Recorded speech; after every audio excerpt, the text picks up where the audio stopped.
In Nepali society, the family takes precedence over the individual. Broken families often face social disapproval. Urban families typically have 2 or 3 children, while rural families may have 6 or more. Traditionally, boys are preferred over girls, as sons stay near their parents even after marriage and care for them in their old age. Children are expected to respect and obey their fathers, and village children are often assigned various chores including herding animals, fetching water, or feed from long distances. Children are expected to continue living with their parents until or even after they are married. Among the educated, it is becoming increasingly common for sons to set up separate households after marriage rather than live with their extended family. This is because a divide is becoming more prominent where urban children are increasingly going abroad for education or work.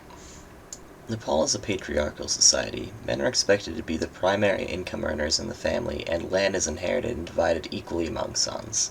Women are generally responsible for household tasks, including cooking, cleaning, and rearing children. Rural women may also be responsible for farming chores such as working in the fields, except for plowing, or fetching water to feed livestock. Women tend not to socialize in public as much as men. Nevertheless, an increasing number of urban women work outside the home, and many women hold positions of leadership in government, though not in large business. Street vendors and small shop owners are primarily women. Although women are afforded many legal rights, in practice, women are commonly discriminated against. In Nepal, urban homes are built of brick, stone, wood, or cement, and may be stuccoed or painted or finished with bricks. Urban buildings cannot be taller than 5 stories. On average, houses have 2 to 3 bedrooms, and apartments generally consist of 2 bedrooms and a kitchen. Siblings commonly share bedrooms. In most homes, Buddhist and Hindu, a small portion of the room is dedicated to a place of worship and features statues of gods or goddesses. Indoor plumbing is common in urban apartments, but families may have to share bathroom facilities with each other in apartments. Interior furnishings include couches and televisions. Dining tables are, however, rare, as families commonly dine on the floor. A lack of reliable electricity makes central heating and air conditioning impractical. Most rural homes live in houses made of stone and mud, bamboo, or wood with few small windows. Homes are generally consist of a sitting room, sleeping room, and a kitchen. An upper level may be used to store food. Decorations are sparse, but may include pictures of Hindu gods or goddesses on the walls. Many rural homes lacking water, instead water must be carried by foot from a communal tap a long walk away. Land for homes is generally inherited, and mortgages are rare. Most homeowners build their houses. Renting is common in urban areas among the student population living away from family. Homeownership is highly valued and is a matter of pride for most people. Dating in Nepal is rooted in tradition. Though arranged marriages are more common, couples may meet and establish relationships through social circles, primarily through schools. Older generations do not generally approve of casual one-on-one dating, though some youth date without their parents' knowledge or consent. One-on-one dating is approved when there is a strong possibility that the relationship will result in marriage. Marriage is considered sacred, divine, and enduring beyond death. The average age of marriage is 18 for women and 22 for men. Since arranged marriages, often coordinated by a couple's parents, are the norm. In Nepal, the arrival of a newborn baby is celebrated with the rice-eating ceremony. Often the first few days after birth, the baby is fed his or few first grains of rice as a symbolic act to welcome the baby into the family. Women generally refrain from household tasks for a month or 2 after giving birth. During this time, aides may be employed to assist her. A mother-in-law also may take responsibility for looking after the new mother and baby. Women employed by the government are granted 3 months of maternity leave. Male government employees are allowed up to 2 weeks of paternity leave. Baby naming traditions vary among castes and ethnicities. In the Brahmin caste, a religious ceremony is followed by the priest naming the child.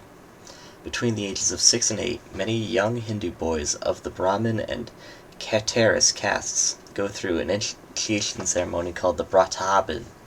During the ceremony, a janai or 3-stranded cord is tied around the body. The cord is worn until marriage and is changed yearly, or when it becomes frayed or soiled. During the Band Purinama ceremony, after the cord is tied around the body, the young man's head is shaved. Buddhist girls go through the ritual as well. In the Newar caste, girls are symbolically married to a ball or stone apple to ensure their fertility. At death, most Nepalese are cremated according to Hindu traditions. The body is carried on a bamboo platform to a nearby river and set on fire.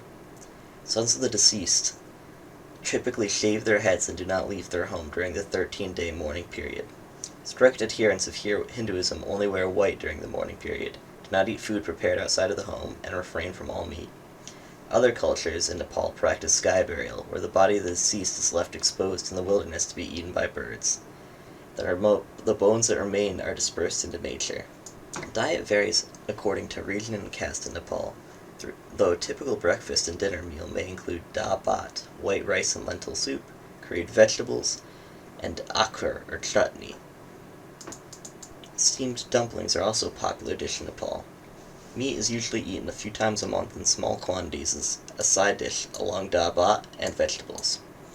Many high caste peoples eat only goat meat, which is considered to be clean or vegetarian. The middle caste eat goat or chicken when available. Some eat water buffalo. Hindus do not eat beef. It is a crime to kill a cow. Muslims do not eat pork. And Sherpas and Tibetans eat more meat than other groups. It is very important to adhere to each religion's cultural traditions when dealing with them. The two most popular sports in Nepal are cricket and soccer. Cricket is mostly played by boys. Most adults consider games and sports to be for children only. Other popular sports include volleyball and badminton. Lack of recreational resources is a problem in most of the country. If the children do not have access to a regular soccer ball, they often improvise with a ball made of bundles of clothes, sometimes stuffed in a sock.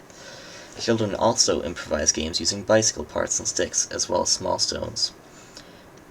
Traditional sports include kabaddi and dandi bio. Kabaddi, Nepal's national sport, is a wrestling game in which teams send a raider across the central court line. Raiders try to tag the other players out and avoid being tackled by the opposing team, all while holding their breath and continually saying kabaddi to prove they are not inhaling. Dandi bio is a game similar to baseball, but instead of using a ball, players hit a small stick with a bat and attempt to run the bases.